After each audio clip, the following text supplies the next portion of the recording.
Para jemaah rahmati Allah Subhanahu wa taala, hati-hati agar kita puasa diterima oleh Allah Subhanahu wa taala. Di samping kita puasa secara lahiriah, kita tahan lapar, haus. Tapi yang lebih penting adalah hindari minimal ada 10 maksiat batin. Jadi batin itu bisa maksiat. Apa itu? Yang pertama namanya safratut ta'am. Apa itu? Terlalu banyak makan, terlalu banyak minum berlebih-lebihan. Dalam surat Al-A'raf 31, Allah Subhanahu wa taala berfirman, "A'udzubillahi minasyaitonir rajim. Bismillahirrahmanirrahim. Wa kulu washrabu wa la tusrifu." Dan makan minumlah, wala tusrifu, tetapi jangan berlebihan. Innahu la yuhibbul musrifin, karena sesungguhnya Allah tidak suka dengan orang-orang yang berlebihan. Kalau buka, jangan kebanyakan, sedang-sedang saja. Yang pertama. Yang kedua, maksiat batin adalah sahrul kalam. Apa itu? Banyak bicara, banyak ngomong, banyak ngobrol hal yang sia-sia, tidak ada manfaatnya, tidak berguna. Sehingga Rasulullah SAW bersabda, "La tuksirul kalam bi ghairi zikrillah." Janganlah kalian banyak bicara tanpa berzikir kepada Allah Subhanahu wa taala. Kata Rasulullah SAW, "Fa inna kasratal kalam bi ghairi zikrillah qaswatun lil qalbi." Kata Rasulullah SAW, banyak ngomong, banyak bicara bukan zikrullah. Sia-sia diomongin lah ya. Apa kata Rasulullah SAW? Qaswatun lil qalbi, bisa mengeraskan hati kita. Kalau hati sudah keras, batu disiram pakai air, saya nanya, itu air kalau disiram tersep nggak ke dalam batu? Tidak bisa. Artinya apa? Ketika hati menjadi keras, nasihat orang nggak bakal masuk gitu. Padahal kebaikan. Kenapa bisa begitu? Kita nasihat ini, kalau kan dia, kalau kita baik maksudnya, hati-hati. Orang seperti itu yang menolak nasihat, hati-hati, jangan-jangan hatinya pengeras. Para jamaah rahmati Allah Subhanahu wa taala. Yang ketiga, ghadab, maksiat batin. Gampang emosi, gampang marah. Sehingga Rasulullah berpesan, "La tahdab walakal jannah." Jangan kamu marah, maka kamu akan masuk surga Allah Subhanahu wa taala. Para jamaah rahmati Allah Subhanahu wa taala. Yang keempat apa? Maksiat batin. Awas, hati-hati. Lagi puasa, kadang orang itu puasa secara lahir, puasa nahan lapar, haus, tapi pahala puasanya gugur. Gara-gara apa? Batinnya gak puasa. Di antaranya apa? Maksiat batin. Yang keempat, hasud, dengki. Tidak suka orang lain bahagia, tidak suka orang lain senang. Senang kalau orang lain itu tertimpa kesusahan, kesulitan, menderita. Tapi giliran dia senang nih, kita tuh kesel gitu. Wah, tadi itu ciri hati hasud.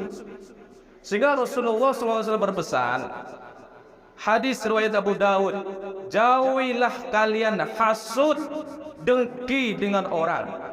Apa kata Rasulullah SAW? Karena hasud ini dapat memakan kebaikan kita seperti api memakan kayu bakar. Lihat orang lain nih, senang bahagia, hati kita kesel itu, awas itu tanda-tanda hati kita dengki, hasud. Jauhi itu tanpa sadar, Bapak Ibu. Itu sifat hasud gitu. Itu kebaikan kita habis itu. Habis digerogotin sama hasud kita. Yang kelima, para jamaah rahmat Allah Subhanahu wa taala, al-bukhlu wal hubbul mal.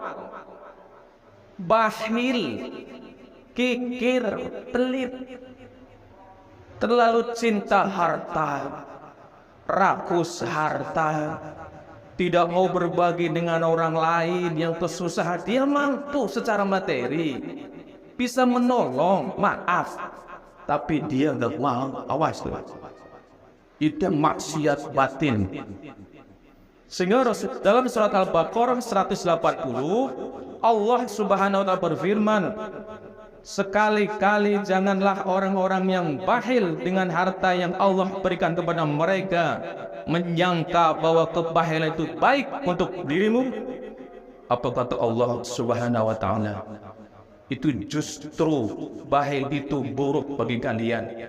Harta yang mereka bakhilkan, kata Allah, akan dikalungkan kelak di lehernya kapal.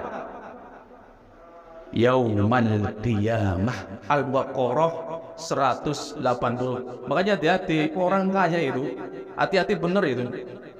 Jangan sampai kanan kiri ada yang kelaparan diam saja, itu kena itu. Kena surat sindiran Al-Ma'un. Ara'aital ladzi yukazzibu bid-din. Oh, dia punya agama, mendustai agamanya. Siapa di antara mereka? Wala yakhuddu ala ta'abil miskin. Gak peduli sama orang miskin. Kamu ngasih makan, padahal dia mampu. Hati-hati benar itu. Ya kalau kita orang gak punya, ya gak mau ngasih apa. Paling biasanya ngasih apa? Doa, doa, sodakoh, doa, doain. Ya Allah, orang-orang yang kesulitan, ya Allah, beri jalan keluar, ya Allah. Doa itu sudah kau minta, nggak punya harta. Jangan pelit doa. Sudah nggak mau ngasih harta, tapi nggak pernah doain tetangga kita yang kesusahan. Yang kelima, para jamaah Allah Subhanahu wa taala, hubbul ja'ah. Apa itu? Terlalu cinta kemegahan, gila jabatan. Hati-hati itu. Yang ketujuh, maksiat hati, maksiat batin, hubbud dunia, terlalu cinta duniawi sehingga melupakan akhirat, rakus dengan duniawi. Sehingga dalam surat Ghafir 39 Allah Subhanahu wa taala berfirman, ya kaum, innama hadhihi dunya mata' wa innal akhirata hiya darul qarar. Apa kata Allah Subhanahu wa taala? Hai kaumku, sesungguhnya kehidupan dunia ini mata, kesenangan sementara. Wa innal akhirah, sesungguhnya akhirat itu adalah darul qarar, negeri yang kekal. Diusahakan jangan sampai boleh cari dunia, boleh. Kan jelas ayatnya itu. Carilah akhirat, wala tansa nasibaka minad dunya.